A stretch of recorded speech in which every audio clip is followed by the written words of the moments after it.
I'm Patricia Reynolds, and I'm 29 years old. 7 days ago, my father sent me a text message that would change everything between us forever. 3 simple words that cut deeper than any blade. You're dead to me. What he didn't know was that those words would come back to haunt him in ways he never imagined. Because exactly 1 week later, he walked into his office to find my name printed in bold letters across the deed to his company. The same company he'd spent 30 years building, from nothing. The same company that was his entire life, his legacy, his pride and joy. I'd love to know which corner of the globe you're watching from. And if this story speaks to you, make sure to subscribe. Tomorrow's video is one you absolutely can't miss. But I'm getting ahead of myself. Let me take you back to the beginning of this story. Because what happened between my father and me wasn't just about one argument or one mistake. It was about years of expectations, disappointments, and a fundamental misunderstanding of who I really was versus who he needed me to be. My father, Michael Reynolds, built Reynolds Construction from the ground up in the small industrial town of Millbrook, Ohio. When I was growing up, everyone knew the Reynolds name. We were the family that built half the commercial buildings in town, the family that employed nearly 200 people, the family that sponsored Little League teams and donated to every church fundraiser. My father was more than just a businessman. In Millbrook, he was an institution. Michael Reynolds wasn't just my father. He was the man who transformed a failing hardware store into the largest construction company in 3 counties. Starting with nothing but a pickup truck and a toolbox in 1995, he scraped together enough money to bid on small residential projects.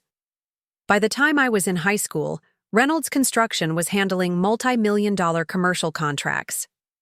Shopping centers, office buildings, school renovations, you name it. If it was built in our part of Ohio in the last 20 years, chances are my father's company had a hand in it. My mother, Elizabeth, was the perfect complement to his ambition. Where he was all business and steel-toed boots, she was graceful and community involvement. Elizabeth Reynolds ran the PTA, organized charity galas, and somehow managed to keep our family looking picture-perfect despite my father's demanding schedule. She had this way of making everyone feel welcome in our home, whether it was my father's business partners or my high school friends. Our house on Maple Street was always full of people, always buzzing with activity. I had one sibling, my older brother David, who was everything my father could have asked for in a son. David was 3 years older than me, captain of the football team, homecoming king, and from the age of 16, he knew exactly what his future looked like. Every summer, David worked construction jobs with Dad's crews. Every weekend, he was on job sites learning the business from the ground up. When David graduated high school, he went straight to Ohio State for construction management, and everyone knew he'd come back to eventually take over Reynolds Construction. Growing up in the Reynolds household meant understanding that everything revolved around the family business. Dinner conversations were about upcoming projects, zoning issues, and material costs. Family vacations were planned around Dad's construction schedule. Even our social lives were connected to the business. The Christmas parties, the company picnics, the golf tournaments with clients and suppliers, it was all one big interconnected world where business and family were inseparable. But here's what nobody understood about me, including my own father. I had no interest in construction, none whatsoever. While David was learning to read blueprints, I was teaching myself computer programming. While he was spending summers swinging hammers, I was taking online courses in web development and digital marketing. I wasn't rebelling against the family, business.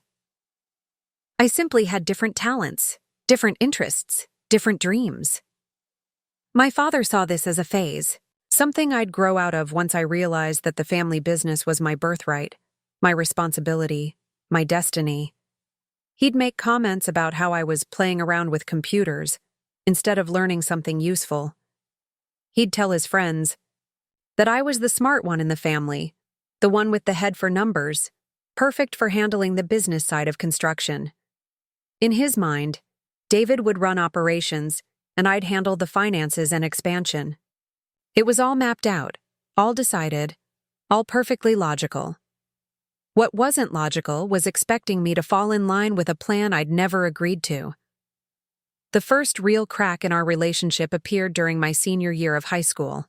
I'd been accepted to Carnegie Mellon University for computer science with a partial scholarship. It was my dream school, the place where I could learn from the best minds in technology and software development. When I showed my father the acceptance letter, his reaction wasn't pride or congratulations. It was confusing and disappointing. "Pennsylvania?" he said, looking at the letter like it was written in a foreign language. "What's wrong with Ohio? State? David's doing fine there, and it's got everything you need for business." I tried to explain that I wanted to study computer science, not business, that I wanted to work in technology, not construction, that I had different goals and different talents. But my father had already made up his mind about my future, and my actual interests didn't fit into his vision. "This computer stuff is fine as a hobby, Patricia," he told me that night over dinner. "But the real world runs on concrete and steel, not websites and whatever else you're playing with. Reynolds Construction is going to need someone with your brains to help it grow. You can't do that from some college in Pennsylvania studying things that don't matter." That conversation set the tone for my entire college experience. I went to Carnegie Mellon despite my father's disapproval, paying for it through a combination of scholarships, loans, and part-time work. My father refused to contribute anything beyond what he'd already saved for my education, which he'd calculated based on in-state tuition at Ohio State. The message was clear. If I wanted to pursue my own path, I'd have to do it on my own. College was a revelation. For the first time in my life, I was surrounded by people who understood my passion for technology, who shared my excitement about the possibilities of software and digital innovation. I excelled in ways I never had before, making Dean's List every semester and landing internships at major tech companies. I was finally in my element, finally able to prove that my interests weren't just hobbies or phases, but every time I came home for holidays or breaks, the same conversation would resurface. When was I going to get serious about joining the family? Business? When was I going to stop wasting time with computers and start learning something practical? When was I going to accept my responsibilities as a Reynolds? The tension came to a head during my junior year. I'd been offered an internship at Google, a once-in-a-lifetime opportunity that would set me up for incredible career prospects after graduation. It was exactly the kind of opportunity I'd been working toward, exactly what I needed to launch my career in tech. But it meant spending the summer in California instead of coming home to work for Reynolds Construction like my father expected. The phone call when I told him about the Google internship was our biggest fight yet. He couldn't understand why I'd want to work for some internet company instead of learning the family business. He accused me of being selfish, of abandoning my family, of thinking I was too good for the life he'd built for us. I tried to explain that it wasn't about being too good for anything. It was about following my own talents and interests. "You're making a huge mistake, Patricia," he told me, his voice cold and distant. "This family has given you everything, and you're throwing it all away for what? To sit in front of a computer all day? To work for strangers who don't care about you?" That internship at Google changed my life.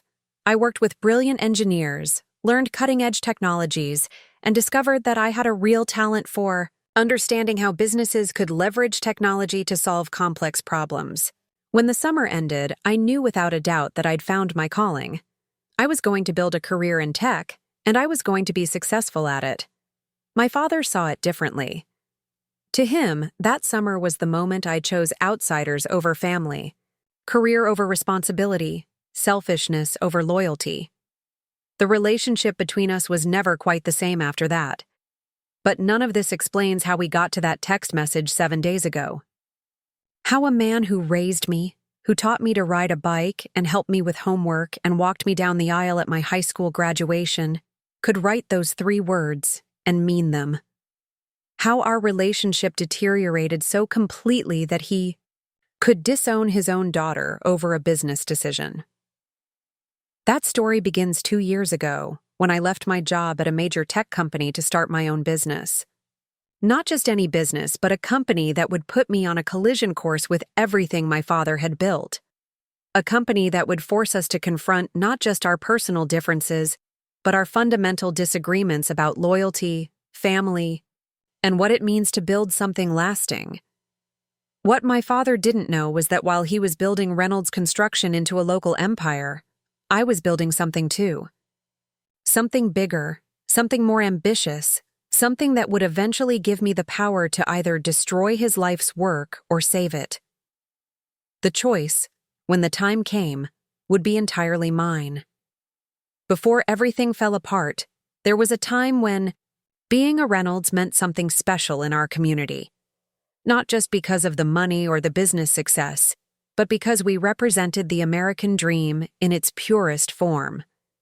A family that had built something meaningful together, something that mattered to everyone around us. Our home on Maple Street wasn't just a house, it was the unofficial headquarters for half the town's social activities. Every Friday night during football season, the core group of Reynolds Construction supervisors and their families would gather in our backyard for Elizabeth's famous barbecues. She'd spend hours preparing her signature dry rub for the ribs, and the smell would drift through the neighborhood, drawing kids from 3 blocks away who knew they'd be fed if they showed up. These weren't formal business meetings disguised as social gatherings. They were genuine friendships forged through years of working together, celebrating together, and supporting each other through tough times. When Tom Bradley's wife was diagnosed with breast cancer, our kitchen table became the planning center for meal trains and fundraising efforts. When the Martinez family lost their home in a fire, Dad organized the crews to rebuild it at cost, and Mom coordinated donations for furniture and clothing. The construction industry in our part of Ohio was surprisingly tight-knit. Most of the major contractors had grown up together, gone to the same schools, dated each other's sisters. Competition was fierce during bidding season, but once projects were awarded, everyone helped everyone else succeed. Dad often loaned equipment to competitors when their machinery broke down, and they returned the favor. It was an ecosystem built on handshake deals and mutual respect. David thrived in this environment like he was born for it. By the time he was 15, he could walk onto any Reynolds Construction job site and know exactly what was happening just by looking at the work. He'd spot problems that experienced foremen missed, suggest solutions that saved time and money, and communicate with the crews in their own language. Dad used to joke that David had concrete in his veins instead of blood. During David's senior year of high school, Dad started bringing him to client meetings, not as decoration or as part of some father-son bonding exercise, but because David's insights were genuinely valuable. He had this instinctive understanding of how buildings should be constructed, how systems should integrate, how projects should flow from start to finish. Clients were impressed by his maturity and knowledge. Competitors' kids couldn't match his expertise. A lot of love and effort went into bringing this story to life. If you're enjoying it, we'd be so grateful if you'd subscribe to our channel. Now, back to where we left off. The plan for David's future was crystal clear and mutually agreed upon. He'd study construction management at Ohio State, work summers with increasingly responsible roles at Reynolds Construction, graduate with both his degree and comprehensive hands-on experience, then step into a management position. By the time Dad was ready to retire, David would be prepared to take over operations while Dad remained involved in strategic planning and major client relationships. It was a perfect succession plan, the kind that family businesses dream about. Father and son working in harmony, complementary skills, shared vision, total alignment.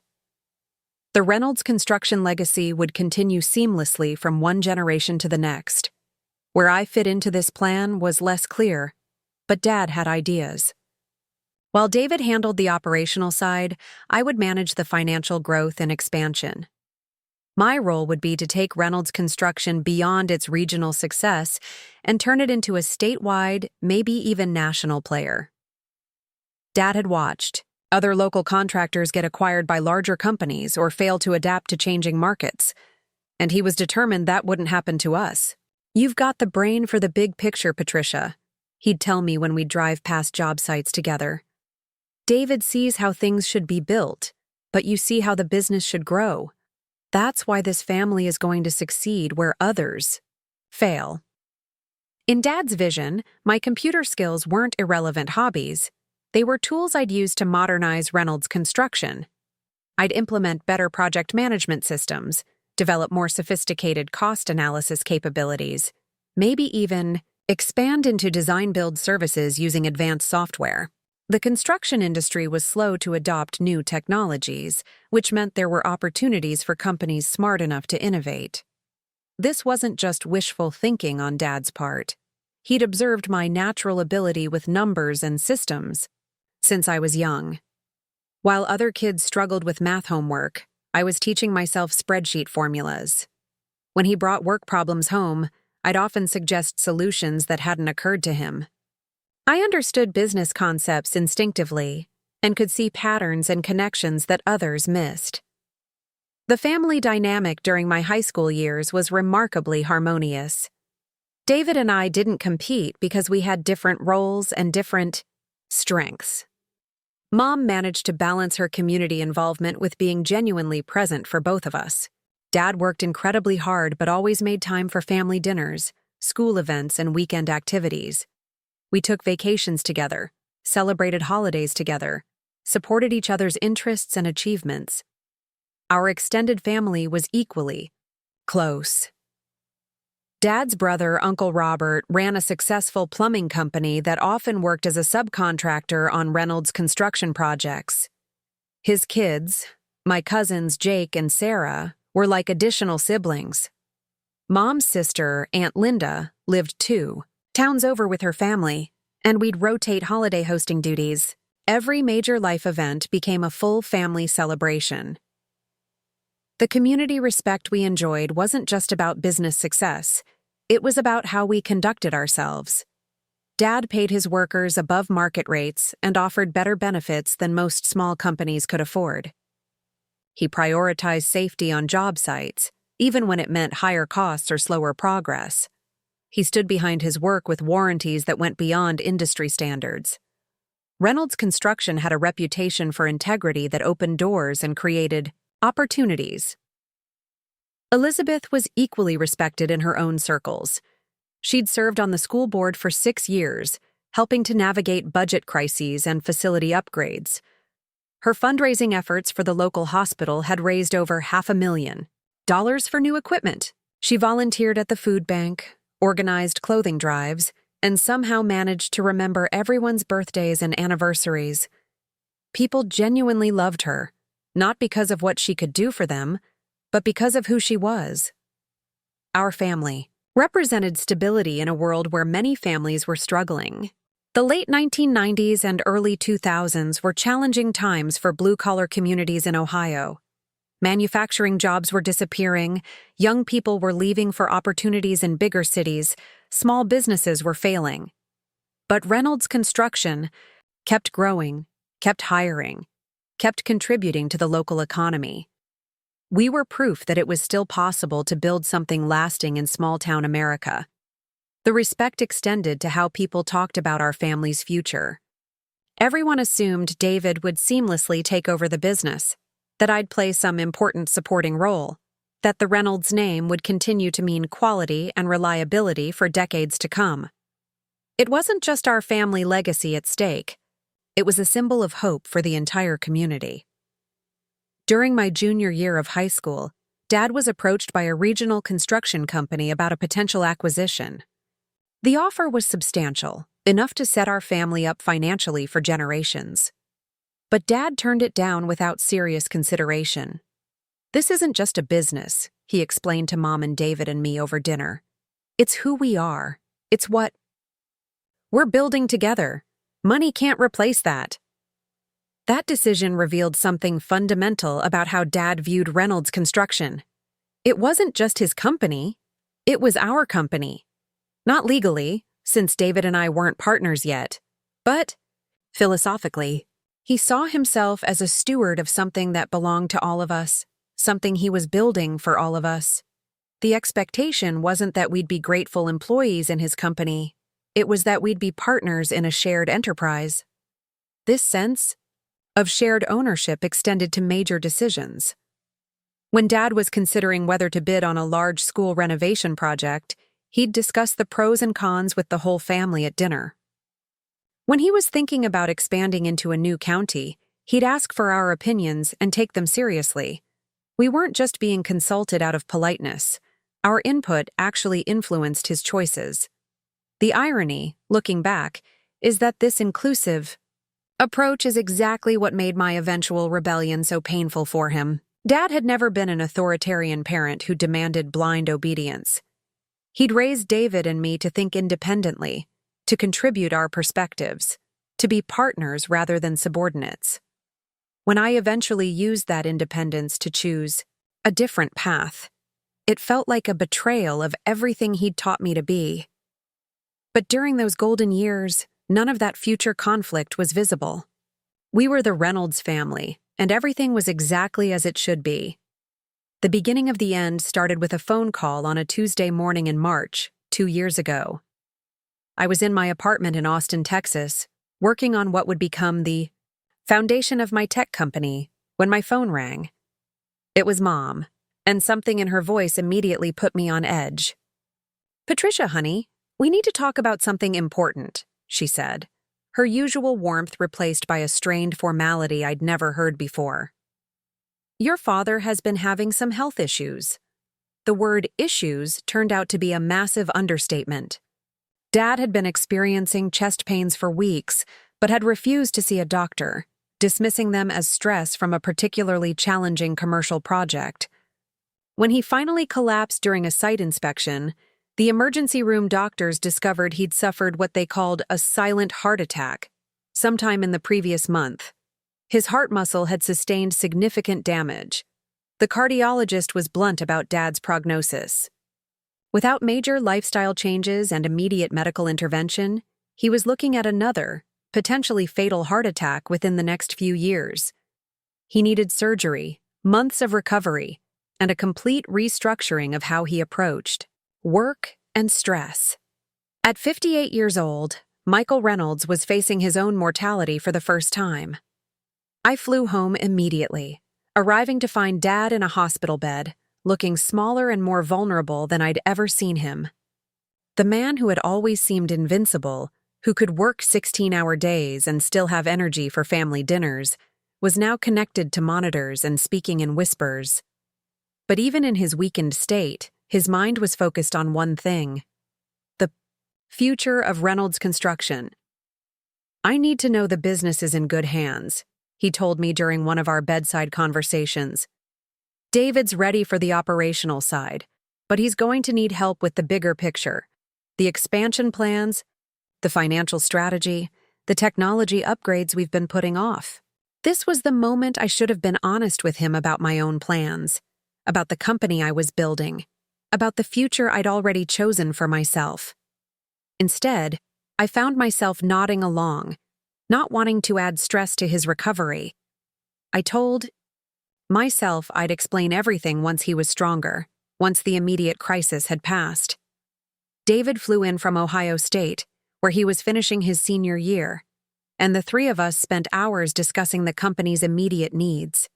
There were major projects that couldn't be delayed, client relationships that required careful management, and dozens of operational decisions that couldn't wait for Dad's full recovery.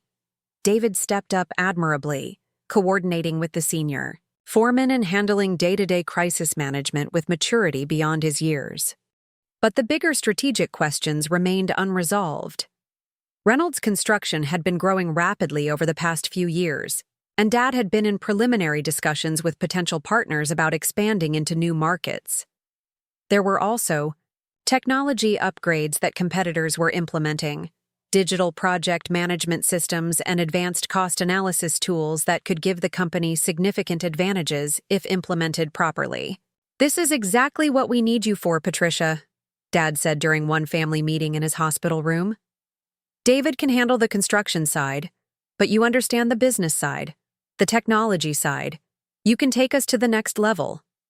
I could see the hope in his eyes, the relief at having what seemed like a perfect solution to his fears about the company's future. In his mind, his health scare was actually an opportunity to accelerate the family succession plan. David would step into operational leadership earlier than planned. I would take on strategic responsibilities immediately, and together we'd ensure that Reynolds Construction not only survived his health crisis, but emerged stronger. The problem was that I had already committed to a completely different path. 6 months earlier, I'd left my job at a major tech company in Austin to start developing what I believed could be a revolutionary software platform for the construction industry. Not just another project management tool, but a comprehensive system that could integrate everything from initial bidding through final inspection. The software would use machine learning to optimize resource allocation, predict potential problems before they occurred, and provide real-time cost analysis that could save companies millions of dollars.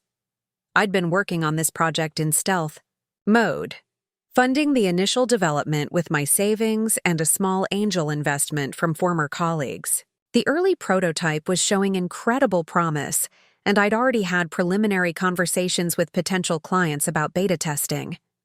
This wasn't just a side project or a startup experiment. It was my life's work, the culmination of everything. I'd learned about both technology and business. More importantly, I'd already signed a letter of intent with a venture capital firm for Series A funding. The deal was contingent on me being the full-time CEO and committing exclusively to the company for at least the next 5 years. If I walked away now to join Reynolds Construction, I'd lose not just the funding, but the entire opportunity. Someone else would build the company I'd envisioned, and I'd spend the rest of my life wondering what might have been. But I couldn't explain any of this to Dad while he was lying in a hospital bed, recovering from a heart attack caused partly by stress. About his company's future. Every time I tried to bring up my own plans, I'd see the fragility in his eyes, the way his blood pressure monitor would spike when he got emotional. The doctors had been clear that his recovery depended on avoiding stress and maintaining a positive outlook.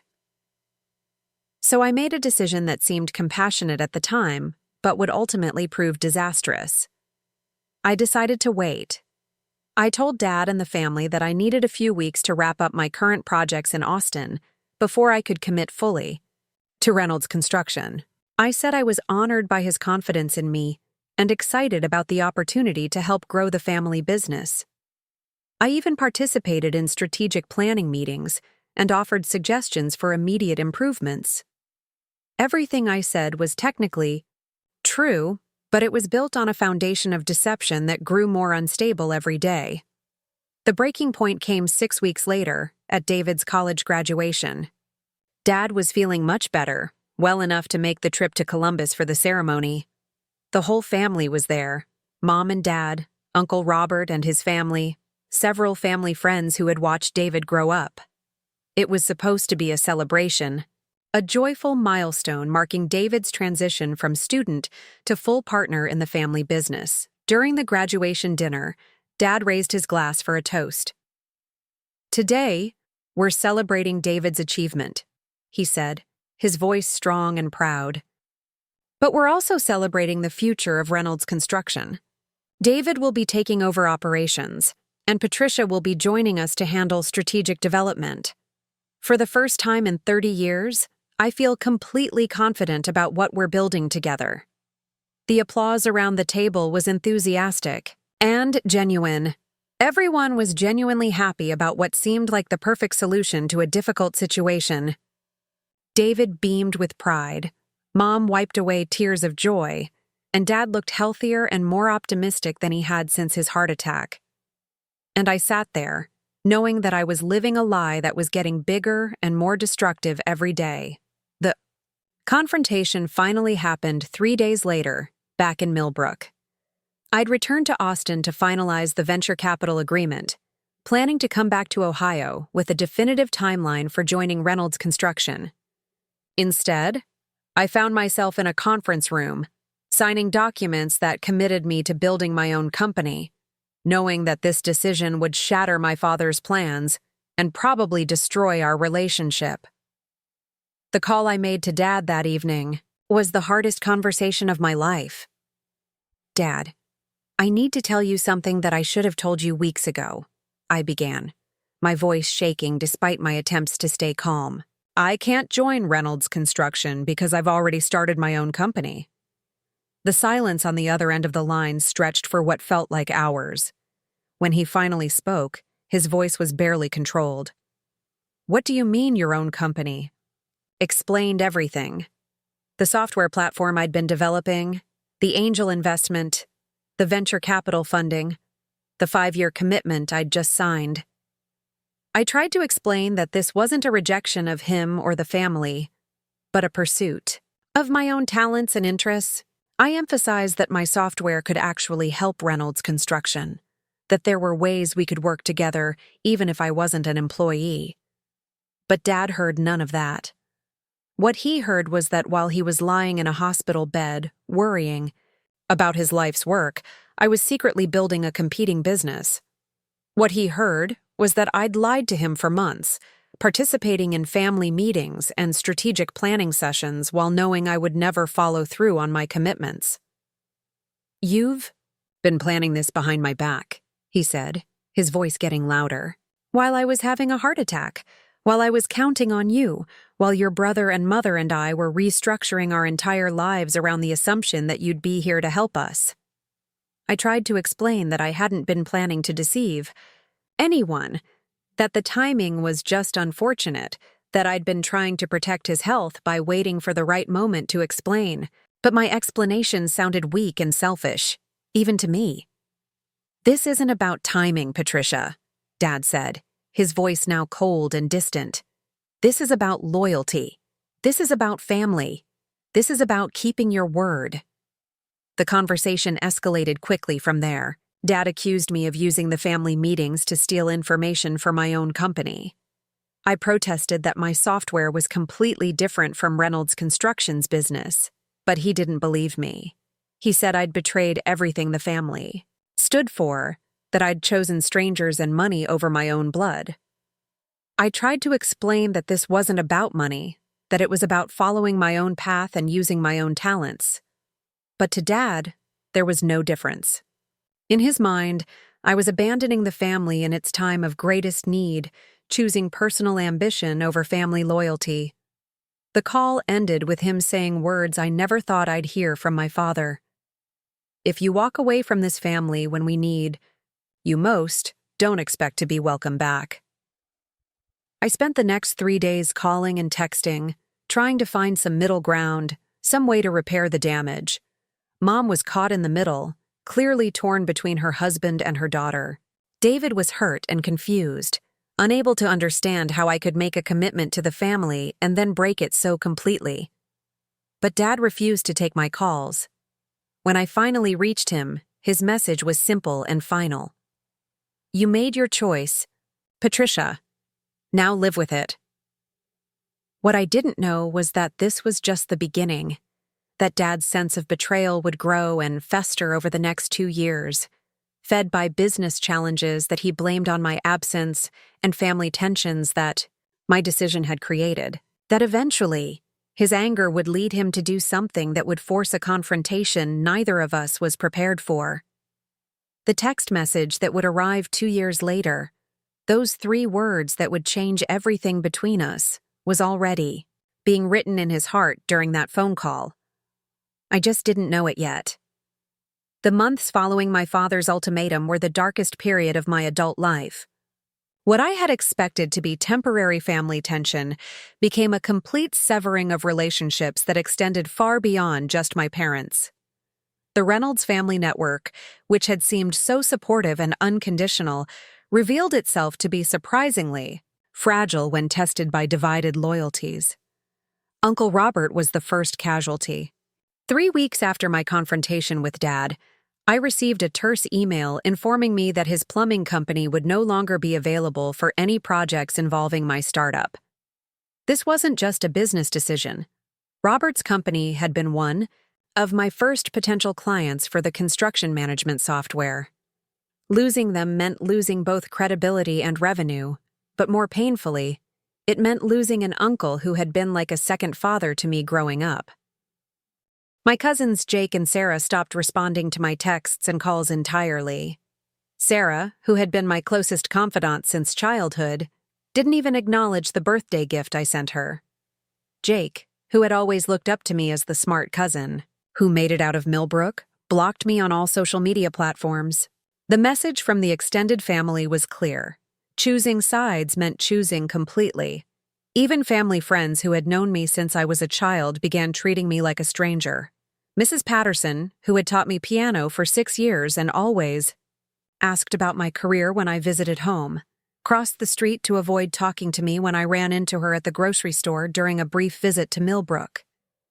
Tom Bradley, Dad's longtime foreman who had practically been a member of our family, wouldn't make eye contact when I saw him at the gas station. The social isolation was devastating, but the professional challenges were even more immediate and threatening. Word traveled fast in the tight-knit Ohio construction community that Patricia Reynolds had betrayed her family's business to start a competing company. Potential clients who might have been interested in my software suddenly became unavailable for meetings. Suppliers who had initially agreed to provide testimonials for my platform withdrew their support. The venture capital funding that had seemed so secure began to feel precarious. My primary investor, Sarah Chen from Meridian Ventures, started asking pointed questions about my family connections and whether the controversy would affect our ability to penetrate the construction market. During one particularly brutal video call, she expressed concerns about whether I understood the industry well enough to succeed if I couldn't even maintain relationships within my own family. Construction is still largely a relationship business. Patricia, Sarah explained, her tone professional but concerned. If you can't navigate family dynamics successfully, how can we trust you to manage complex client relationships? This controversy makes you a liability in your own target market. I tried to explain that the situation with my family was personal, not professional, and that my software's technical merits would speak for themselves. But Sarah's questions planted seeds of doubt that grew larger with each failed client meeting, and each former contact who stopped returning my calls. The financial pressure was relentless. The angel investment I'd received was barely enough to cover 6 months of development costs, and I'd assumed that early client contracts would provide the cash flow needed to reach the Series A funding milestone. Instead, I found myself burning. Through money with no revenue coming in, watching my savings dwindle while my family relationship deteriorated further. By month 4, I was working 18-hour days from my studio apartment in Austin, surviving on coffee and takeout while desperately trying to find clients outside of Ohio who would give my software a chance. The isolation was crushing. Most of my college friends were embedded in their own careers and couldn't understand the family drama that was consuming my life. My coworkers from previous tech jobs were supportive but distant, offering sympathy without real understanding of what I was going through. The breakthrough came from an unexpected source: Maria Santos, a project manager at a mid-sized construction company in Phoenix. Maria had heard about my software through industry forums and was intrigued by the technical capabilities, despite having no connection to Ohio or knowledge of my family situation. She agreed to a pilot program that would test my platform on 2 small commercial projects. Working with Maria was like finding an oasis in a desert of rejection. She understood construction challenges from a ground-level perspective and could see immediately how my software addressed real problems that had been frustrating her for years. More importantly, she didn't care about my family drama. She cared about whether my solution could save her company time and money. The pilot program was a resounding success. My software identified cost overruns 3 weeks earlier than traditional methods would have caught them, preventing a budget disaster on Maria's primary project. The resource optimization algorithms reduced material waste by 15%, and the predictive maintenance features prevented 2 equipment failures that could have caused significant delays. Maria became my first real advocate, providing detailed testimonials and agreeing to serve as a reference for other potential clients. Through her professional network, I landed meetings with 3 other construction companies in Arizona and New Mexico, all of whom were interested in testing the software. But even as my business began to show promise, the personal cost continued to mount. Mom tried to maintain a relationship with me, calling every few weeks to check in, but our conversations were strained and careful. She couldn't talk about Dad or David or family events without creating tension, and I couldn't share my business successes without reminding her of the choices that had torn our family apart. "He misses you," she told me during one particularly emotional phone call. "He won't admit it, but I can see it. He watches the local news hoping to hear something about your company. He asks David if he's heard from you, pretending it's casual. Curiosity." These glimpses of Dad's hidden feelings were both comforting and torturous. Part of me wanted to believe that reconciliation was possible, that time would heal the wounds and bring our family back together. But another part of me recognized that Dad's pride and sense of betrayal ran too deep for simple forgiveness. The turning point in my business came 8 months after the family confrontation, when I received an unexpected call from James Morrison, the CEO of Morrison Construction, one of the largest general contractors in Texas. James had heard about my software through industry channels and was interested in a comprehensive pilot program across multiple major projects. Morrison Construction wasn't just any client. They were exactly the kind of large, sophisticated operation that could validate my software on a national scale. If I could prove my platform's value with Morrison, it would open doors to similar companies across the country and establish credibility that no family controversy could undermine. The pilot program with Morrison was intensive and high stakes. They assigned my software to manage 3 concurrent projects: a $40 million office complex in Dallas, a shopping center renovation in Houston, and a mixed-use development in San Antonio. Each project had different challenges, different subcontractors, and different timelines, providing a comprehensive test of my platform's capabilities.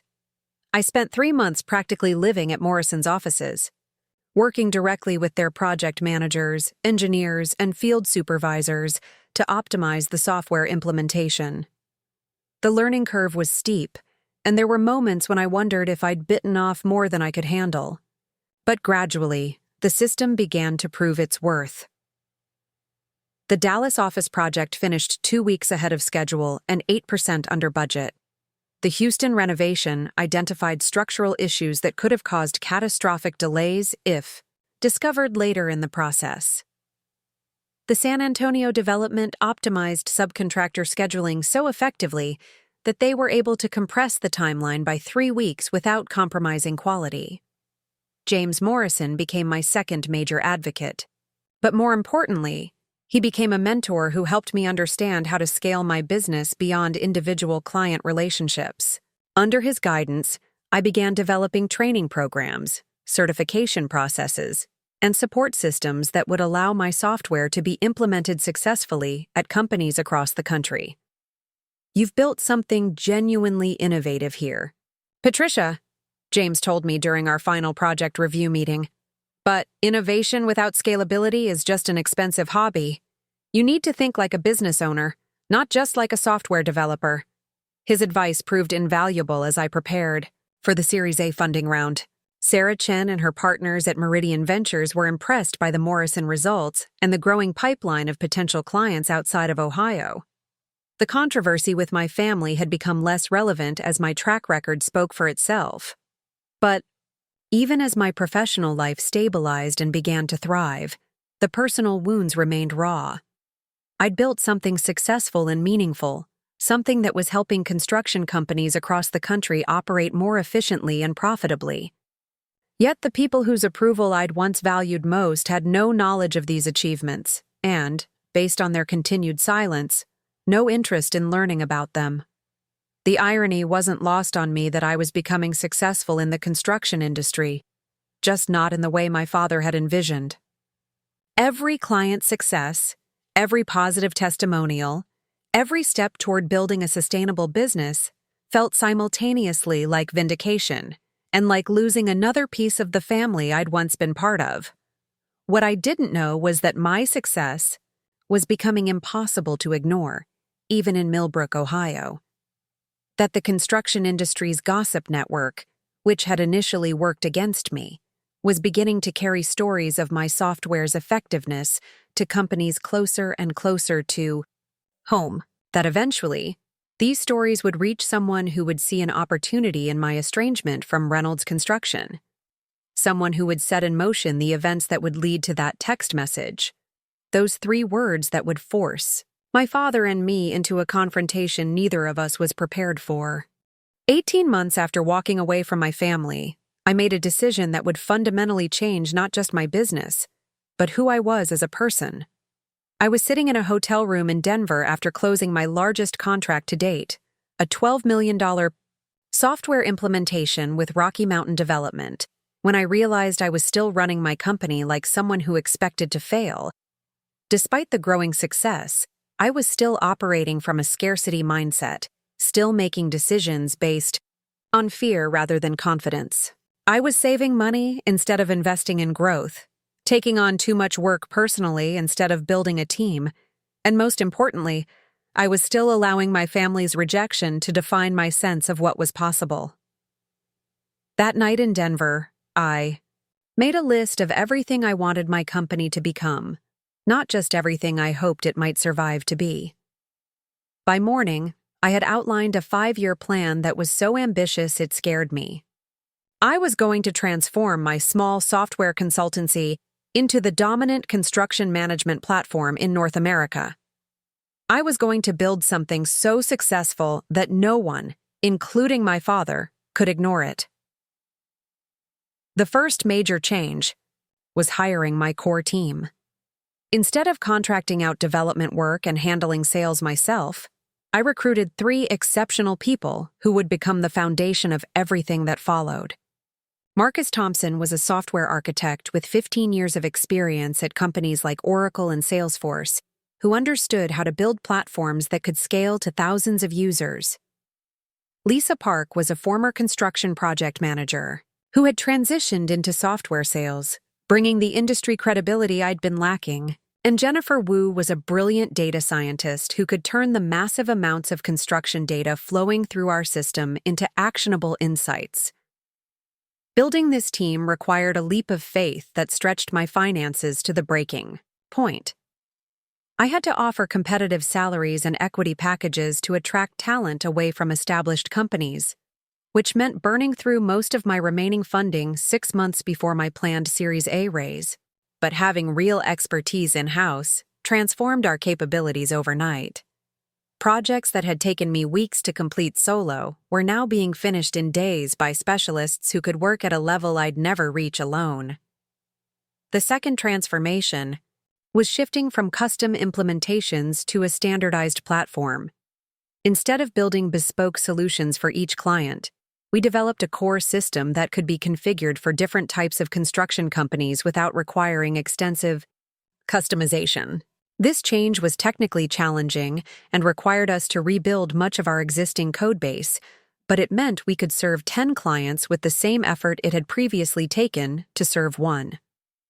Lisa Park proved instrumental in this transition, using her industry connections to arrange pilot programs with construction companies across different market segments.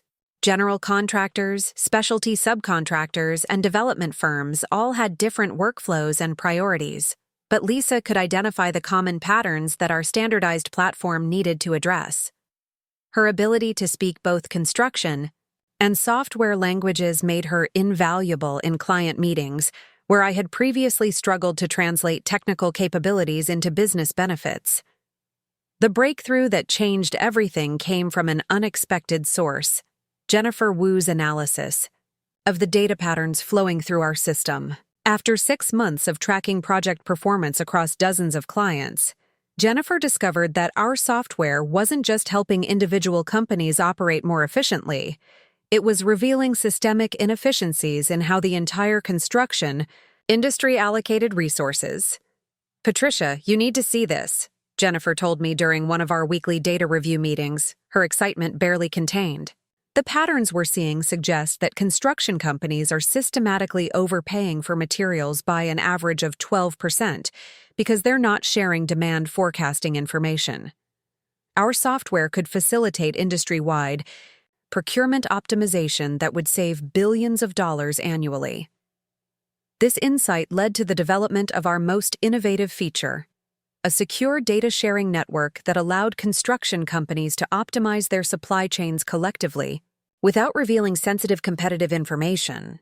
Companies could participate in group purchasing agreements, share equipment rental schedules to reduce idle time, and coordinate project timelines to minimize resource conflicts, all while maintaining complete confidentiality about their specific projects and clients.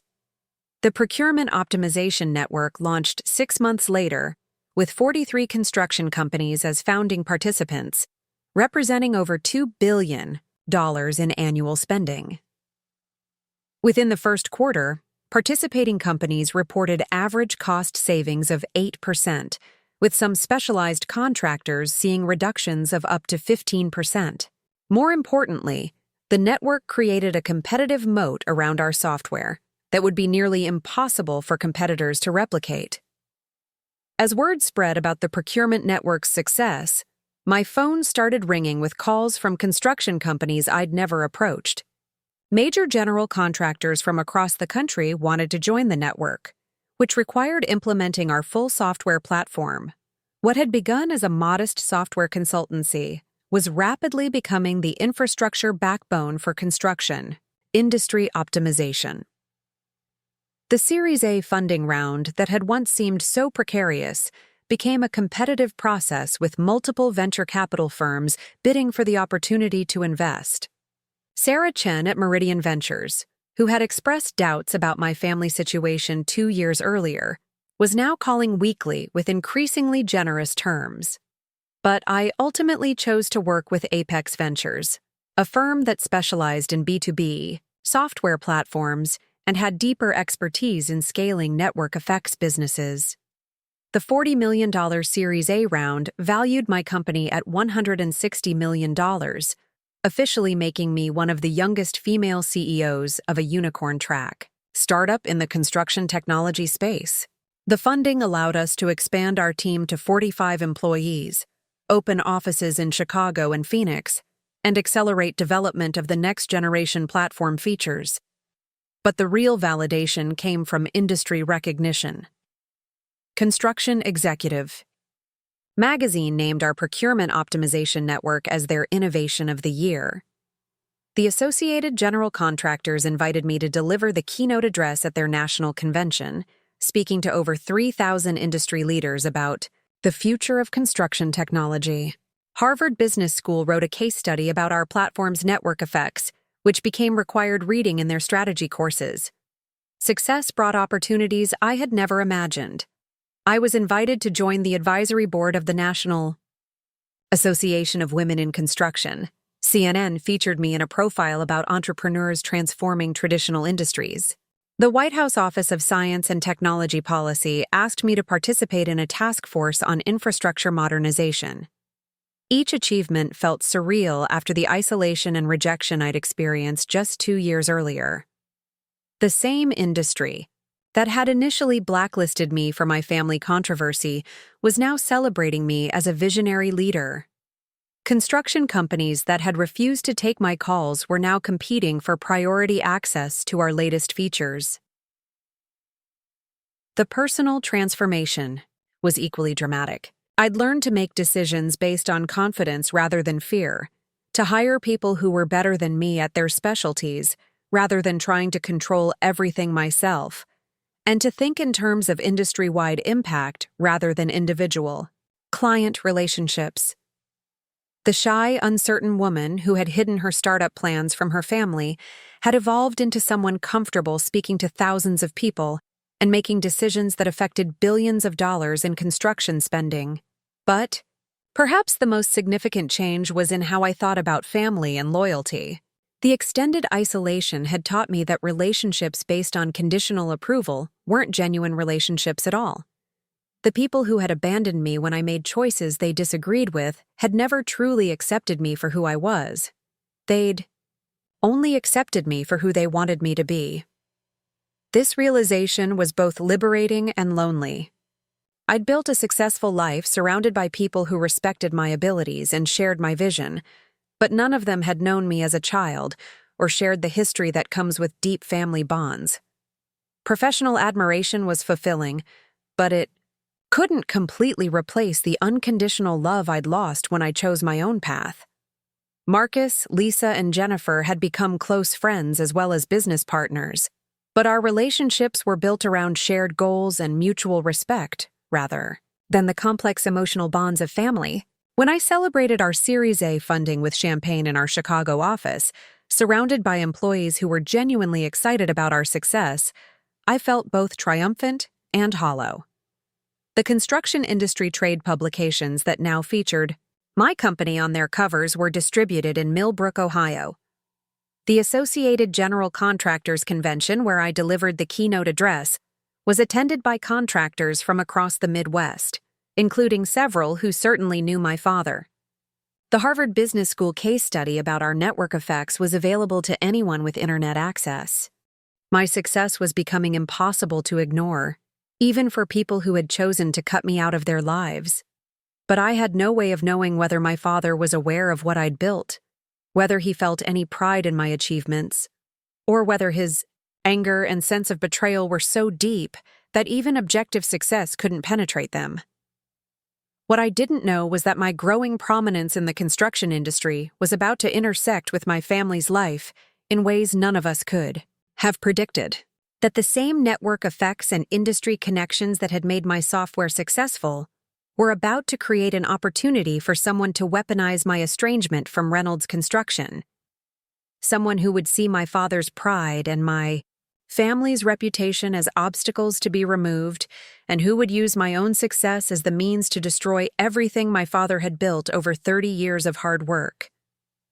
The phone call that would change everything came on a Wednesday morning in early October, exactly 2 years and 8 months after my father had told me I was dead to him. I was in my Chicago office, reviewing quarterly performance metrics with my leadership team, when my assistant knocked on the conference room door with an expression I'd never seen before. "Patricia, there's someone on line 1 who says it's urgent." "Regarding Reynolds Construction," she said, her voice carefully neutral. "Mr. Richard Blackstone from Blackstone Development Group."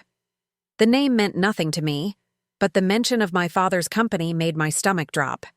I excused myself from the meeting and took the call in my private office, my hands trembling slightly as I picked up the phone. "Ms. Reynolds." The voice on the other end was smooth, confident, with the practiced charm of someone accustomed to getting what he wanted. "My name is Richard Blackstone. I believe we have some mutual interests regarding Reynolds Construction and your father's current financial situation." I immediately went on guard. "I'm not sure what you're talking about, Mr. Blackstone. I don't have any involvement with my father's company." His laugh was cold and calculating. "Oh, but you do now. You see, I've recently acquired the majority of Reynolds Construction's outstanding debt, which means I effectively control the future of your father's business. And I have a proposition that I think will interest you greatly." What followed was the most disturbing conversation of my professional life. Richard Blackstone was a corporate raider who specialized in acquiring distressed construction companies, stripping their assets, and selling the pieces to the highest bidder. He'd been tracking Reynolds Construction for months, waiting for the right opportunity to move against them. That opportunity had come in the form of a perfect storm of challenges that had been building since my departure. The stress of his health issues and our family conflict had affected Dad's decision-making in ways that were now threatening the company's survival. Without my strategic input, and with David still learning the business side of operations, Reynolds Construction had made several costly mistakes that put them in serious financial jeopardy. "Your father took on 3 major projects simultaneously last year," Blackstone explained with evident satisfaction. "Office complex in Columbus, shopping, center renovation in Akron, and a mixed-use development in Cleveland." classic overextension for a company his size, but manageable if everything went perfectly. But everything hadn't gone perfectly. The office complex project had encountered unexpected environmental issues that required extensive remediation, adding 8 months to the timeline and nearly $2 million in unforeseen costs. The shopping center renovation had revealed structural problems that tripled the scope of work, but couldn't be billed to the client under their fixed-price contract. The Cleveland development had been delayed by zoning disputes that kept Reynolds's crews idle for 6 weeks while still carrying overhead costs. Any one of these problems would have been manageable for a company with Reynolds Construction's resources and reputation. All three happening simultaneously had created a cash flow crisis that forced Dad to take on increasingly expensive short-term loans to meet payroll and vendor obligations. The beauty of it, Blackstone continued, is that your father is too proud to ask for help and too stubborn to admit he's in over his head. He's been using the company's assets as collateral for bridge loans, thinking he could work his way out of the hole. Instead, he's just made it easier for me to take control. I felt sick listening to this man describe my father's struggles with such callous satisfaction. Despite our estrangement, the thought of Dad losing his life's work to a corporate vulture was nauseating, but I couldn't understand why Blackstone was telling me any of this. "What does this have to do with me?" I asked, though I was beginning to suspect I wouldn't like the answer. "I've done my research on you, Ms. Reynolds," Blackstone said. "Your little software company has been quite successful. That procurement optimization network of yours controls purchasing decisions for over 200 construction companies now, representing nearly $5 billion in annual spending. That's real power in this industry." The realization hit me like a physical blow. Blackstone wasn't just after Reynolds Construction. He wanted to use my platform to manipulate the broader construction market. My software, which I'd built to help construction companies operate more efficiently, could be weaponized to control supply chains, manipulate pricing, and destroy competitors. "Here's my proposition," Blackstone continued. "I'll forgive Reynolds Construction's debt and return full control to your father, in exchange for a 60% ownership stake in your company and a seat on your board of directors." I was speechless. He was offering to save my father's business, but the price was surrendering control of everything I'd built over the past 3 years. My software platform, my team, my vision for transforming the construction industry, all of it would become tools for a man who represented everything I despised about predatory capitalism. "And if I refuse?" I managed to ask. "Then Reynolds Construction enters bankruptcy proceedings next week. Your father loses everything he's spent 30 years building. 200 employees lose their jobs, and your family's reputation in Millbrook becomes synonymous with failure and broken promises." The threat was clear and devastating. Blackstone had engineered a situation where I had to choose between sacrificing my own success to save my father's company or watching everything Dad had built be destroyed by my refusal to surrender what I'd created independently. "I need time to think about this," I said, stalling while my mind raced through possible alternatives. "You have until Friday," Blackstone replied. "I'll be in Millbrook tomorrow to personally deliver the foreclosure notice to your father. Unless, of course, you'd prefer to deliver the good news about our partnership yourself." The call ended, leaving me alone in my office with the most impossible decision of my life. I could save my father's company, but only by giving up control of my own. I could preserve my independence, but only by allowing Dad's life work to be destroyed. There was no option that didn't require an enormous sacrifice. My first instinct was to call Mom, but I realized that would only put her in an impossible position between her husband and her daughter. My second thought was to call Dad directly, but we hadn't spoken in over 2 years, and I had no idea how he would react to hearing from me under these circumstances. Instead, I called the one person who might understand both the business and personal implications, James Morrison, the CEO who had mentored me during my early client development. James had 30 years of experience in construction industry politics and had survived several attempts by corporate raiders to acquire his company. "Patricia, this is bad," James said after I explained the situation. "Blackstone's reputation in the industry is toxic. He's destroyed dozens of family construction companies, and he's been looking for a way to get control of a construction tech platform for years. If he gets his hands on your software, he'll use it to manipulate the entire market." "But what choice do I have?" I asked. "I can't let my father lose everything because of our personal problems." James was quiet for a long moment. "There might be another option," he said finally. "It's risky, and it would require your father to swallow his pride, but it could save both companies." What James proposed was audacious. Instead of surrendering to Blackstone's demands, I would make a counter-offer to acquire Reynolds Construction's debt myself, using my company's Series A funding and credit lines. This would put me in the same position as Blackstone, but instead of demanding control of my own company, I would restructure Reynolds Construction's obligations and provide the strategic guidance that had been missing since my departure. "Your father would have to accept you as a business partner," James warned. "Not as his daughter coming home, but as an equal partner with decision-making authority. Given your history, that might be harder for him than losing the company." The plan was financially risky and emotionally terrifying, but it was the only solution that didn't involve surrendering to Blackstone or watching Dad's life work be destroyed. I spent the rest of the day working with my legal and financial advisors to structure a deal that could realistically compete with Blackstone's position. By Thursday evening, I had assembled a comprehensive rescue package that would not only save Reynolds Construction, but position it for long-term growth through integration with my software platform. The combined companies would become a vertically integrated construction technology powerhouse, with Reynolds providing operational expertise and my platform providing the technological infrastructure.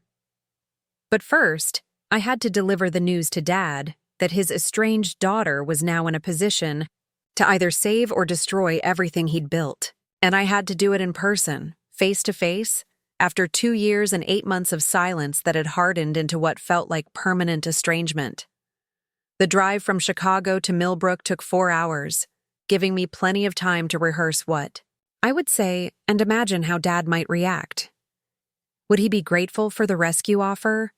Or would his pride make him reject help from the daughter who had betrayed his trust? Would he see my success as vindication of my choices, or as proof that I'd stolen opportunities that should have belonged to the family? I arrived at Reynolds Construction's offices just as Dad was leaving for the day. He was walking slowly toward his truck, his shoulders slumped with exhaustion and stress, looking every one of his 61 years. When he saw me getting out of my car, he stopped dead, his face cycling through shock, confusion, and something that might have been hoped before settling into the careful neutrality he'd perfected over the past 2 years. "Hello, Dad," I said, my voice steadier than I felt. "We need to talk about Richard Blackstone and what he's planning to do to your company." For a moment, I thought he might turn around and walk away without speaking. Then his shoulders straightened slightly, and he looked directly at me for the first time in over 2 years. "I suppose we do," he said quietly. "Come inside. This is going to take a while." Walking into Reynolds Construction's offices after 2 years and 8 months felt like entering a museum of my former life. Everything was exactly as I remembered. The same faded blueprints taped to the walls, the same coffee-stained conference table where family meetings had once determined the company's direction, the same framed photos of completed projects that represented Dad's 30 years of building something meaningful from nothing. But there were subtle changes that spoke to the struggles Blackstone had described. The usual bustling energy was replaced by a quiet tension. Several desks that had once been occupied sat empty, evidence of cost-cutting measures that must have been painful for Dad to implement. The receptionist's area, which had always been immaculate under Mrs. Henderson's care, showed signs of being managed by someone juggling too many responsibilities. Dad led me to his private office without speaking, closing the door behind us with deliberate care. He moved to his desk chair but didn't sit, instead standing behind it like a barrier between us. I remained near the door, both of us uncertain how to navigate this first conversation after so much silence and hurt. "So you know about Blackstone?" he said finally, his voice carefully controlled. It wasn't a question. "He called me today," I replied. "He told me about the debt consolidation, the foreclosure timeline. He made me an offer." Dad's jaw tightened. "What kind of offer?" I explained Blackstone's proposition, surrendering control of my company in exchange for Reynolds Construction's debt forgiveness. As I spoke, I watched Dad's face cycle through disbelief, anger, and something that looked like shame. When I finished, the silence stretched between us for what felt like hours. "You came here to tell me you're not going to save my company," he said eventually, his voice flat with resignation. "I understand. After what I said to you, after how I treated you, you don't owe me anything." The assumption stung because it revealed how little Dad understood about who I'd become or what I valued. "No," I said firmly. "I came here to tell you that I'm going to save your company, but not by giving Blackstone what he wants." I spent the next hour explaining my counterproposal. Using my company's resources and credit lines, I could acquire Reynolds Construction's debt portfolio from the various lenders, effectively putting me in Blackstone's position, but with completely different intentions. Instead of asset stripping or hostile takeover, I would restructure the obligations, provide immediate capital infusion for cash flow stabilization, and integrate Reynolds Construction with my software platform to create operational efficiencies that would ensure long-term viability. The combined entity would be incredibly powerful, I explained, pulling up financial projections on my laptop. Reynolds Construction's operational expertise and regional reputation integrated with my platform's technological capabilities and national client network. We could compete for projects that neither company could handle alone. Dad listened, without interruption, his expression unreadable. When I finished presenting the financial models and integration timelines, he asked the question I'd been dreading. "What would you want in return?" This was the moment where our conversation would either bridge the gap between us or make it permanent. "Partnership," I said simply. "Real partnership. 50-50 ownership, shared decision-making authority, combined leadership of the integrated company." Dad's reaction was immediate and visceral. "You want me to give you half of everything I've built?" "No," I said, meeting his eyes directly. "I want us to build something together that's bigger than what either of us could create alone. Something that combines your 30 years of construction expertise with my 3 years of technology. Innovation." The conversation that followed was the most difficult of my life. Dad's pride warred with his practical understanding of the company's situation. He wanted to believe there was another solution that didn't require accepting help from the daughter, who had betrayed him. But the financial realities were undeniable. Reynolds Construction was weeks away from bankruptcy, and my offer was the only realistic alternative to Blackstone's corporate raid. "Why?" Dad asked finally. "After everything that happened between us, after I said those things to you, why would you risk your own success to save my company?" The question forced me to confront emotions I'd been avoiding for almost 3 years. Because despite everything that's happened, this company represents something important.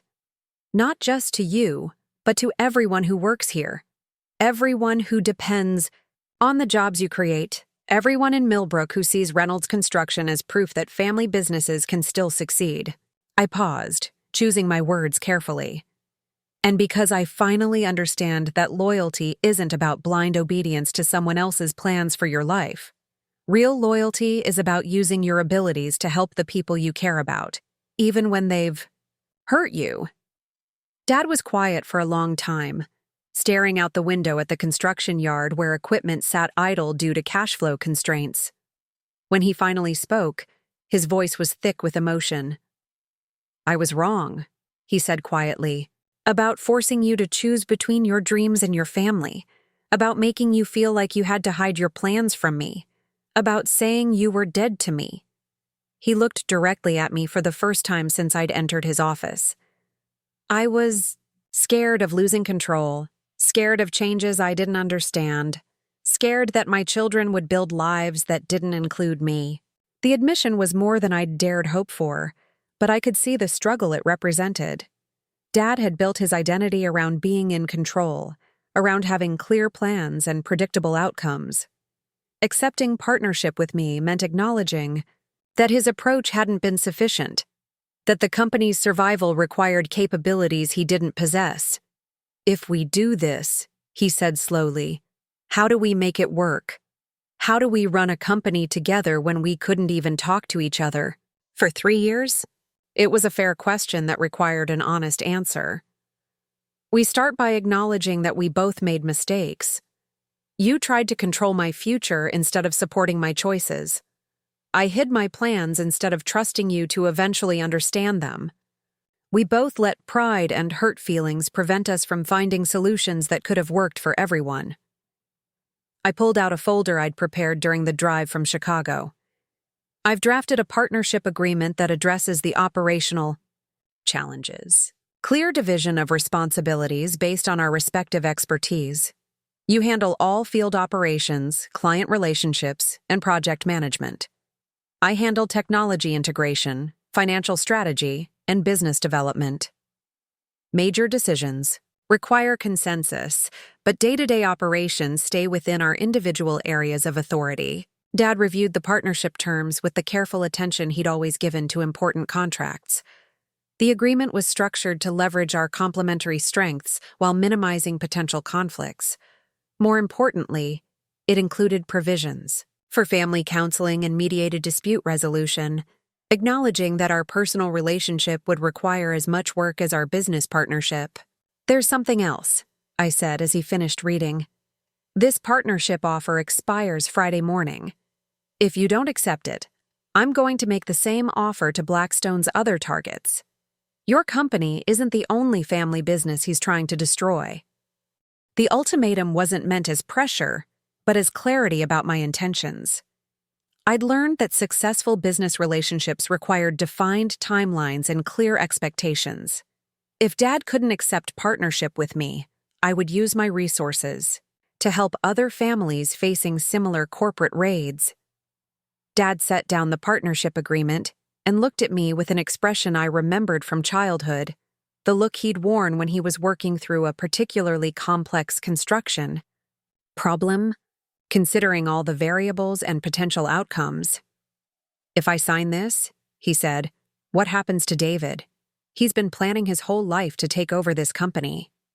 I'd anticipated this concern.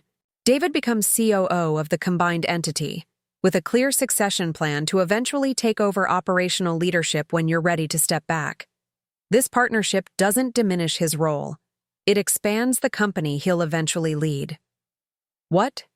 I didn't say, but we both understood, was that David's position would actually be more secure in a thriving integrated company than in a failing traditional construction business. The partnership would give him experience with technology integration and national-scale operations that would make him a more effective leader than he could become in a regional construction company. Dad walked to the window overlooking the construction yard, his hands clasped behind his back in a gesture I remembered from countless childhood moments when he was making important decisions. The late afternoon sun cast long shadows across equipment that represented decades of careful investment and growth. 30 years, he said quietly. 30 years of building something I could pass on to my children. I never imagined it would work out like this. Maybe it's working out exactly like it should, I replied. Maybe the company you built was always meant to become something bigger, something that could serve more families and create more opportunities than a regional construction business could manage alone. Dad turned back to face me, and for the first time since I'd entered his office, I saw something other than resignation or wariness in his expression. There was curiosity, and perhaps even excitement, as he began to consider the possibilities our partnership could create. "Show me the technology integration timeline," he said, moving back to his desk. "I want to understand exactly how this platform of yours would work with our existing operations." We spent the next 2 hours going through detailed implementation, plans, discussing how my software could optimize Reynolds Construction's project management, supply chain coordination, and resource allocation. Dad's questions were incisive and practical, revealing both his deep understanding of construction operations and his genuine interest in learning about technological capabilities he'd previously dismissed. As we worked through the integration details, something remarkable happened. The tension that had defined our relationship for 3 years began to dissolve, replaced by the collaborative energy I remembered from childhood when Dad would include me in solving business problems. We were finally operating as equals, each contributing expertise the other needed, neither trying to control or diminish the other's contributions. By the time we finished reviewing the partnership terms, it was past 9 o'clock. The offices were empty except for us, lit only by the desk lamp that cast a warm circle of light around the documents that would determine both our futures. "I need to call your mother," Dad said, reaching for his phone. "She's been worried sick about the company, and she deserves to know about this conversation." The call with Mom was emotional and complicated. She was overjoyed to hear that Dad and I were speaking again, but apprehensive about the business risks involved in the partnership. She asked practical questions about family dynamics, financial obligations, and what would happen if the partnership didn't work out. Her concerns were valid and necessary, representing the voice of caution that both Dad and I needed to hear. "This isn't just about business," she reminded us during the three-way conversation. "You're my husband and my daughter, and I won't watch you destroy each other again if this partnership fails. You both need to commit to making the personal relationship work, not just the business arrangement." Mom's insistence on addressing the family dynamics led to a conversation Dad and I had been avoiding. We talked about the pain of the past 3 years, the assumptions we'd made about each other's motivations, and the hurt that had hardened into seemingly permanent estrangement. We didn't resolve everything in one conversation, but we acknowledged that our personal relationship would require as much attention as our business partnership. "I missed you," Dad said simply as we prepared to end the call with Mom. "I missed my daughter, and I'm proud of what you've built, even if I was too stubborn to say so earlier." Those words, coming after almost 3 years of silence, meant more than any business success I'd achieved. They represented the acknowledgement and acceptance I'd never stopped hoping for, despite convincing myself that I no longer needed my family's approval. Friday morning arrived with a flurry of legal and financial activity. Dad signed the partnership agreement at 8 a.m., 2 hours before Blackstone's foreclosure deadline. By noon, my attorneys had acquired Reynolds Construction's debt portfolio and initiated the restructuring process. By 5 p.m., Blackstone's corporate raid had been neutralized, and he'd moved on to easier targets elsewhere. The integration process that followed was challenging, but rewarding in ways I hadn't anticipated. Combining 2 distinct corporate cultures required patience, compromise, and constant communication. Some Reynolds Construction employees were skeptical about technology changes, while some of my software team struggled to understand construction industry complexities. But gradually, the combined entity began to function as a unified organization with capabilities neither company could have achieved alone. David's reaction to the partnership was initially mixed. He was grateful that the family company had been saved, but concerned about how his role would evolve in the integrated entity. Those concerns were resolved through extensive conversations about succession planning and his expanded responsibilities as COO.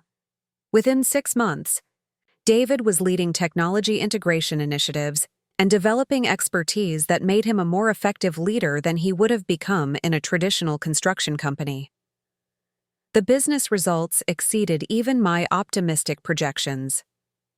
The combined entity's first major project was a $50 million mixed-use development in Cincinnati that required both advanced construction capabilities and sophisticated technology coordination. The project finished ahead of schedule and under budget, demonstrating the value of our integrated approach to potential clients across the Midwest.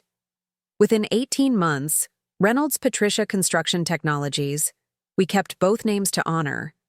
Both legacies had grown to over 300 employees and was competing for projects across a 6-state region.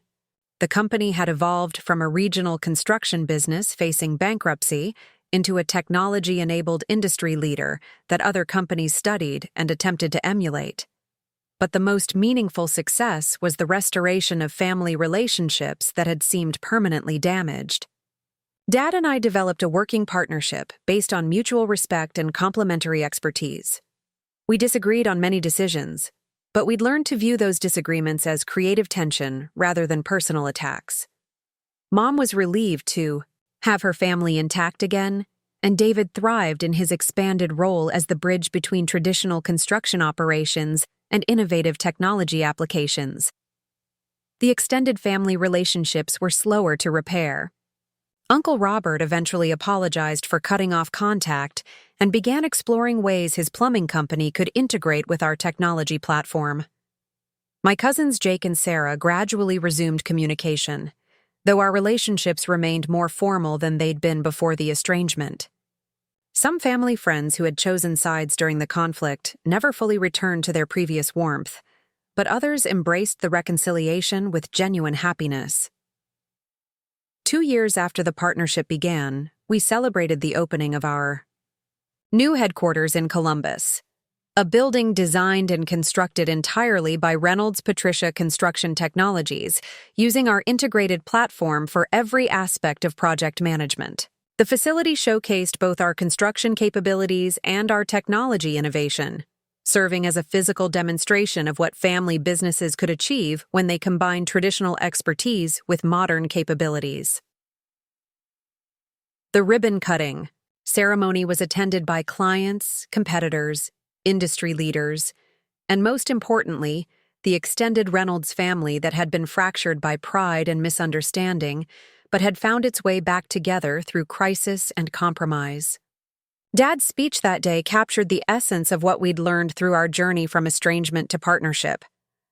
3 years ago, I thought loyalty meant demanding that my children follow the path I'd chosen for them, he said to the assembled crowd. I learned that real loyalty means supporting the people you love as they choose their own paths, even when those paths lead away from what you'd planned for them. My daughter built something remarkable by following her own vision, and our family became stronger when we combined our different strengths instead of demanding conformity. The text message that had started this chapter of our story, "You're dead to me," now seemed like a relic from a different lifetime. Dad's phone still contained that message, but it was buried beneath hundreds of texts between us about project updates, family dinners, and shared excitement about the company we were building together. Success in business and restoration of family relationships didn't erase the pain of those 3 years of estrangement, but it provided context that transformed that pain into wisdom. I learned that sometimes the most important battles aren't about winning or losing, but about finding solutions that allow everyone to succeed in ways they hadn't imagined possible. The construction industry, which had initially rejected me for challenging family loyalty, eventually celebrated me for demonstrating that loyalty could be expressed through innovation rather than conformity. The same trade publications that had ignored my early success now featured our integrated company as a model for how traditional industries could evolve without losing their essential character. But the most profound lesson wasn't about business, or technology, or even family dynamics. It was about the difference between conditional and unconditional relationships. The people who had abandoned me when I made choices they disagreed with had never truly accepted me. They'd only accepted their version of who they wanted me to be. The people who remained supportive through disagreement and conflict, or who found their way back to genuine relationships after temporary estrangement, demonstrated the kind of love that transcends specific decisions or circumstances. Today, 5 years after that painful phone call and 3 years after Dad signed our partnership agreement, Reynolds Patricia Construction Technologies employs over 800 people across 12 states. We've completed more than $2 billion in construction projects, and our software platform serves over 1,500 construction companies nationwide.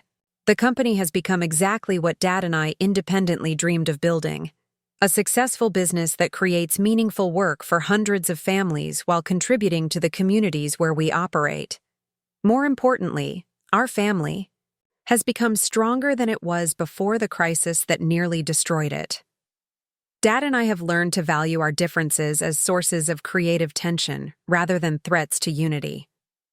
David has developed into a leader who combines traditional construction expertise with innovative technology applications.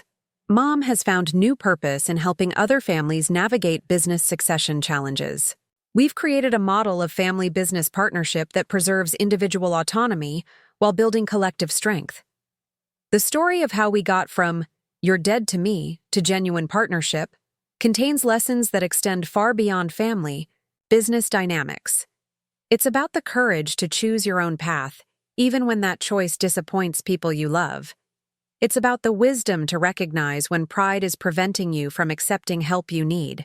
It's about the patience to rebuild relationships that have been damaged by misunderstanding and hurt feelings. The months following our partnership agreement weren't without challenges. Integrating two companies with different cultures, different systems, and different approaches to problem-solving required constant negotiation and compromise. There were moments when both Dad and I questioned whether we'd made the right decision. Moments when our old patterns of conflict threatened to undermine the progress we'd made. One particularly difficult period came 6 months into the partnership, when we were bidding on a major hospital renovation project in Toledo. The client wanted to use cutting-edge building automation systems that required extensive software integration, but the project timeline was extremely tight. Dad was concerned about committing to technology we'd never implemented on such a large scale, while I was confident our platform could handle the complexity. Our disagreement escalated into the kind of heated argument that had characterized our relationship before the estrangement. Dad accused me of being reckless with the company's reputation, while I accused him of being afraid of innovation. The argument ended with both of us storming out of the conference room, leaving our project team confused and concerned about the partnership's stability. That night, Mom called both of us separately. She didn't take sides or try to mediate our specific disagreement, but she reminded us of what we'd learned about communication and respect during our reconciliation process. "You're both intelligent, successful people," she told each of us. "Act like it." The next morning, Dad and I met for breakfast at the same diner where we'd shared countless meals during my childhood. Over coffee and pancakes, we worked through our disagreement not as father and daughter, but as business partners with different perspectives and complementary expertise. We developed a compromise approach that incorporated Dad's risk management concerns with my innovation goals, ultimately creating a solution that impressed the client and won us the contract. That breakfast became a weekly tradition. Every Friday morning, Dad and I would meet at Murphy's Diner to discuss the week's challenges, upcoming decisions, and any tensions that needed to be addressed before they escalated into conflicts. These conversations helped us maintain the partnership momentum, even when we disagreed about specific strategies or priorities. The hospital project became a showcase for what our integrated approach could accomplish. We finished the renovation, 2 weeks ahead of schedule and 12% under budget, while implementing building automation systems that reduced the facility's energy consumption by 30%. The project won 3 industry awards and generated referrals that led to contracts worth over $200 million in additional revenue.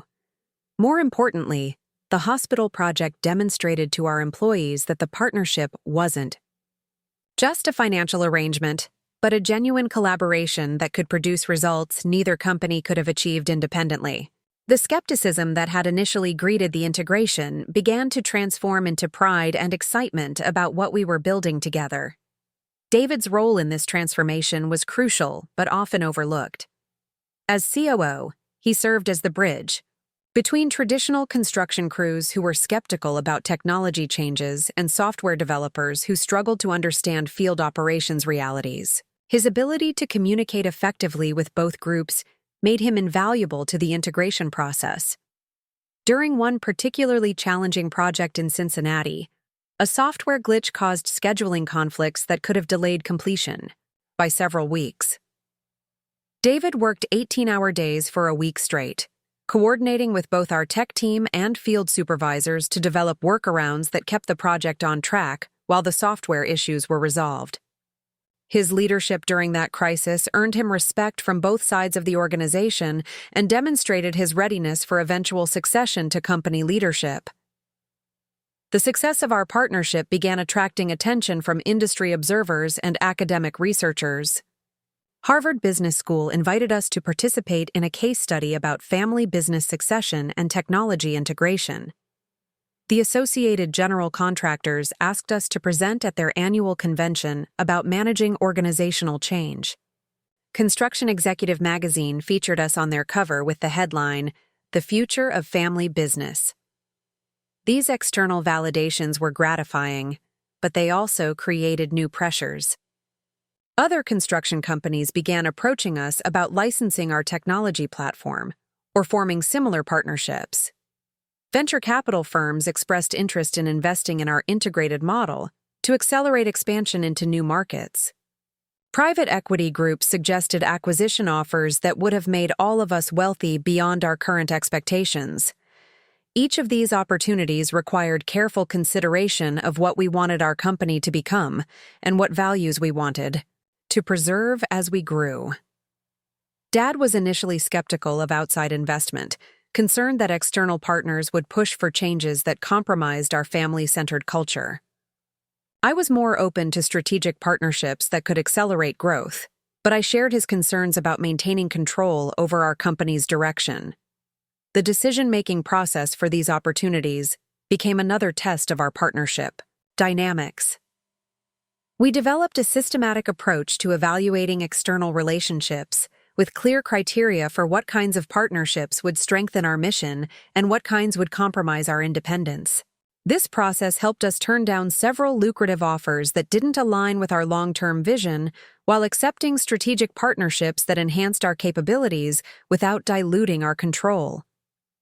One partnership that proved particularly valuable was with Morrison Construction, the Texas company that had been my mentor during my early startup days. James Morrison proposed a three-way alliance that would allow our companies to bid jointly on large-scale projects while maintaining our separate identities and regional focus.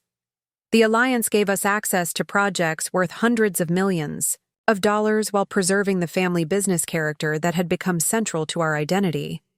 The personal relationships within our family continued to evolve and deepen as the business partnership proved successful.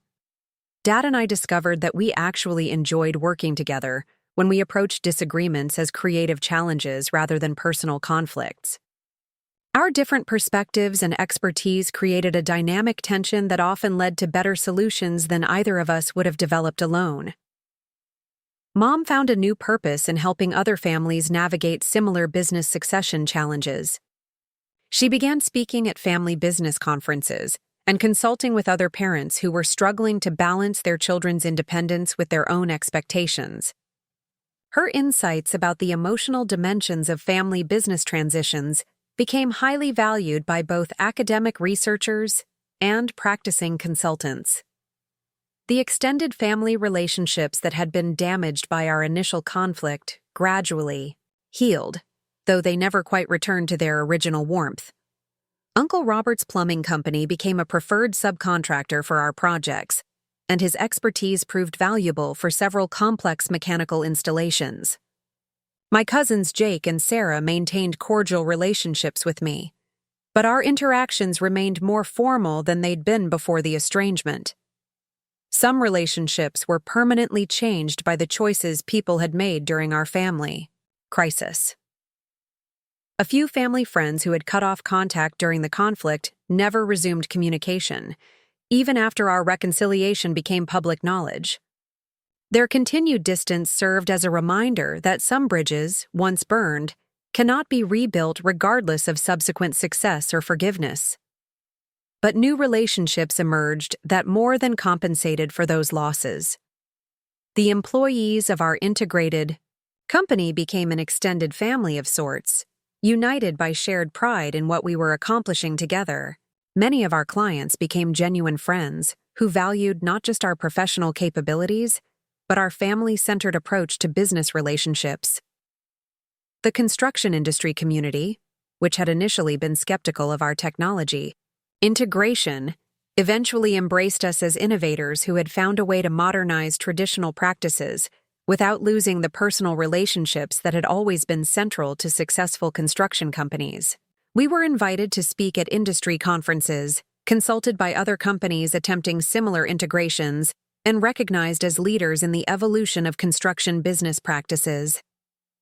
5 years after Dad's text message that declared me dead to him, we were featured on the cover of Fortune magazine as one of America's most innovative family businesses. The article described our journey from estrangement to partnership, but focused primarily on the business model we'd created and its implications for other traditional industries facing technology disruption.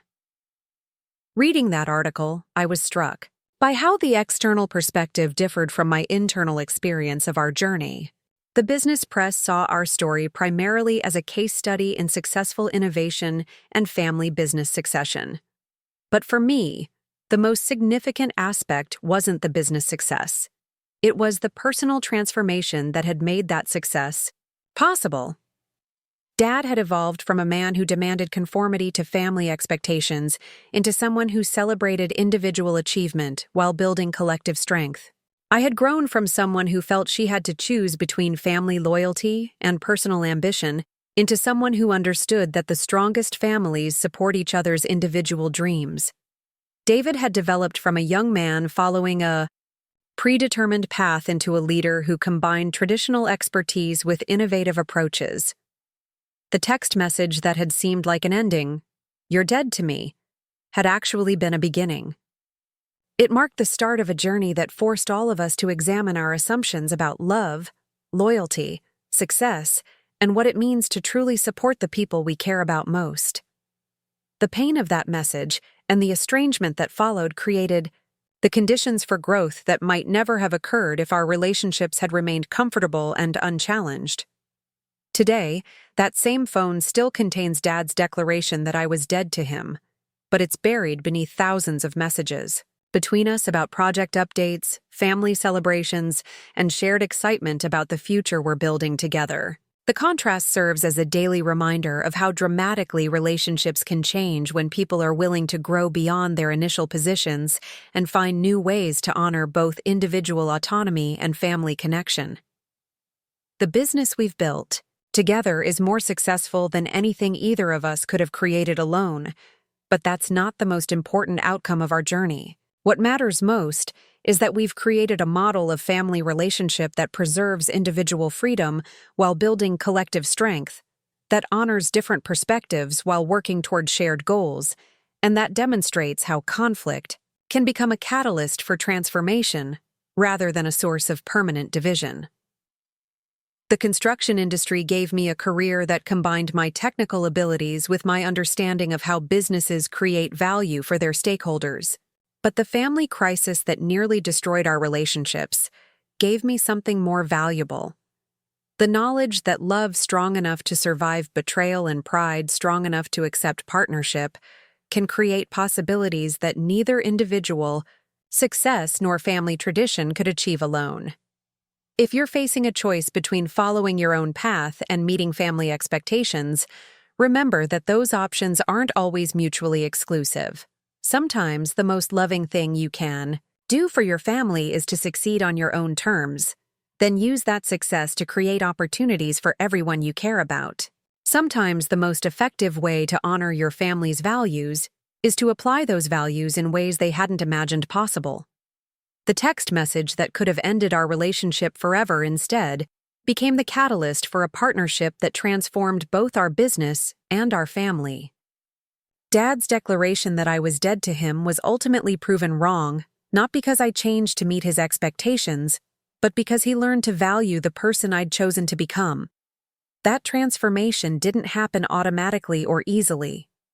It required a crisis to create the conditions for change, honest conversation to address years of accumulated hurt, and ongoing commitment to make new patterns of relationship work better than the old ones. But the result was a family business partnership stronger than what either of us could have built alone, and personal relationships deeper than what we'd shared before the conflict forced us to examine our assumptions about love, loyalty, and what it means to truly support the people you care about most. Looking for more? We've got 2 amazing stories ready for you right on screen. If this one touched you, these are absolutely worth your time. Click to watch them now. And hey, subscribe. And hit that bell to never miss our latest uploads.